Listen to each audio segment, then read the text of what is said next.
strict dress code is enforced. The other thing about black girls in school discipline is that black girls face more exposure to trauma, violence, and abuse and other toxic stress that can impact behavior. So to the extent that some black girls are experiencing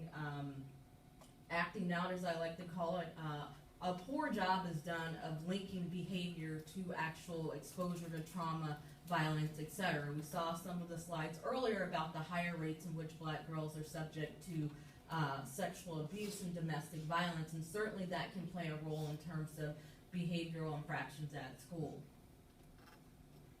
And so this leads to you have a harsher and higher rates of school discipline for black girls, but even worse, when black girls are disciplined,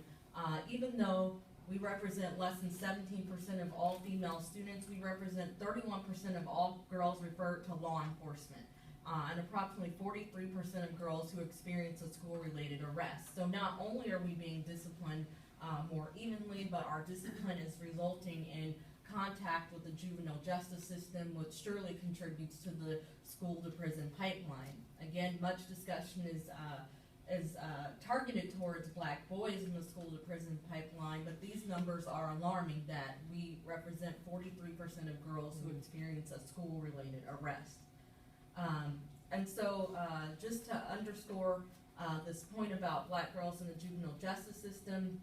we make up 33.2% of the juvenile justice system, but only make up 14% of the national population.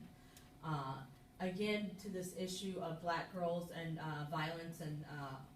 sexual abuse, 74% of the girls in the juvenile justice system have reported being hurt or in danger of hurt, 60% being sexually violated or in danger of being raped, and 76% reported witnessing someone being severely injured or killed. So this is important just to give